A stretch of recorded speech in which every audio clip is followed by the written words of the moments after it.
to the Indus people. The term would have been transferred to the domestic ass in the area of the Indus civilization, the habitat of the wild ass, through which the donkey was introduced to South Asia from the west. This is likely in view of the most common term for the donkey in the Rig Veda, Gardabha, which does not have any cognates in Iranian. It is plausibly explained as an early Dravidian loanword taken over in the Indus Valley with the addition of the still productive Indo-Iranian animal name suffix bha. Wild ass as the original meaning is further supported by my explanation of karudai as a compound denoting kicker of the salt desert. Proto-Dravidian kar denotes saline soil, the very habitat of the wild ass. The etymon is represented by Old Tamil kari in Puram 48 and kalar, kural 406. And in the Indus Valley by Brahui kallar, which is reborrowed from its cognates of Dravidian origin in Baluchi, Sindhi, Lahanda and Punjabi, with no counterpart elsewhere in Indo-Iranian.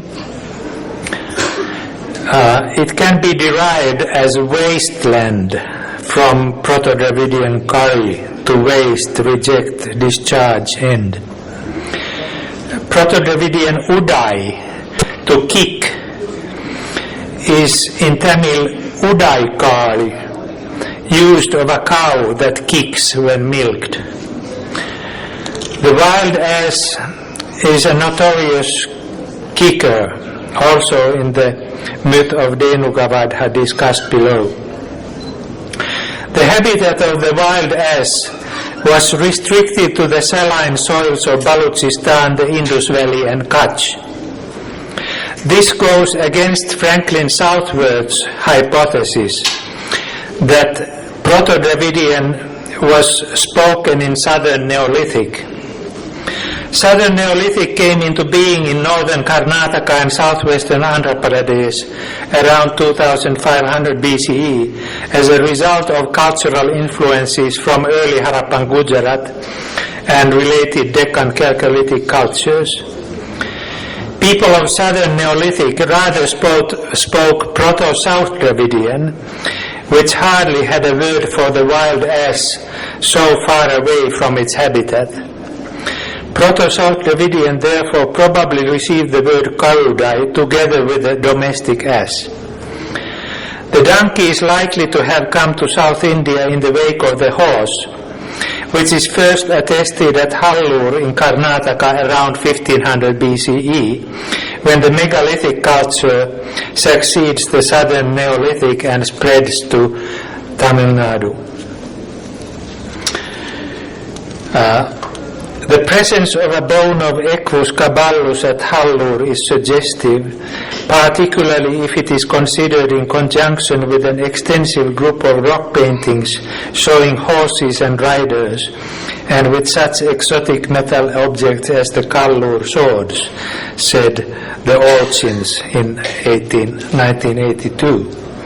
It seems to me that the warring traditions of old Tamil Purananuru came to South India soon after they had been brought to South Asia along with the horse by Indo-Iranian speakers.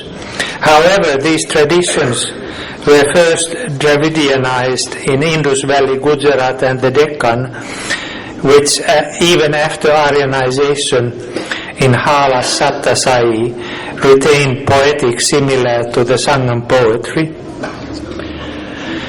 While discussing a set of 5 sacrificial animals, early Vedic texts mention Gaura or Gaura Mrga as the wild counterpart of the domestic horse.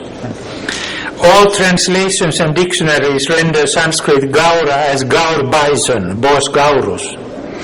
Because Gaura is often mentioned together with Gavaya and is etymologically derived from Gav, cow, it was concluded that both animals are bovids. Actually, it is Gavaya that denotes Gaur bison in the Veda. Etymologically, it means a cow-like animal and is correlated with a cow as its wild counterpart.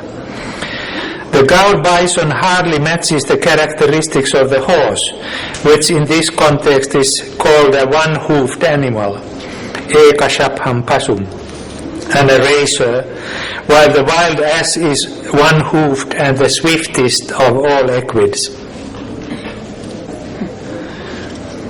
Murga, in the variant Gaura Murga, denotes a hunted animal. Okay, I have 1 minute left.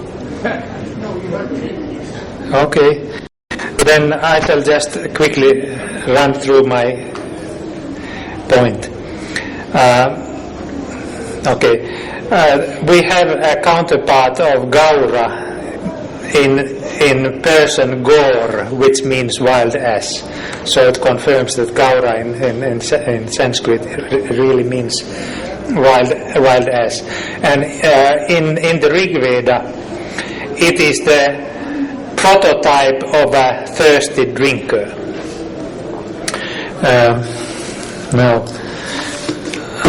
There's one Hindu myth explicitly associated with the wild ass, the Dhenuka Vadha Harivamsa 57.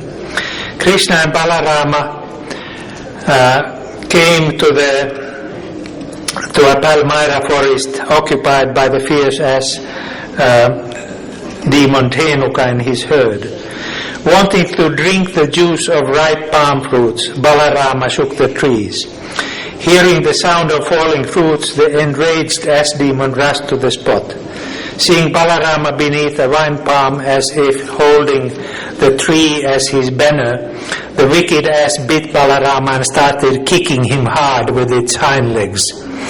Balarama seized the ass by those hind legs and flung the beast on the top of a palm. The ass fell down with its neck and back broken and died. Dhenuka's retinue met with the same fate, and the ground became covered with dead asses and fallen palm fruits. The description of the palm forest as a salt desert, I cannot, Irina, confirms that wild asses are meant. The palm tree, Sanskrit tala, from Proto-Dravidian tar, is prominent in the myth and its earliest sculptural representations. You see the long palm tree, and here a small ass. The vine palm is associated with the wild ass, who inhabits the palm forest and finally falls down from the top of the palm like its ripe fruit. The vine palm is connected also with the ass's killer, Balarama, whose addiction to toddy is an essential part of his character. The myth also refers to the palm emblem of Balarama's banner, Taladvaja. In the Rig Veda, Indra is invited to drink soma like a thirsty wild ass drinks in a pond of salty soil, Irina. In Kutch today, such ponds are called talab. This Persian word comes from Indo-Aryan tala, pond, from Proto-Dravidian tar, low place,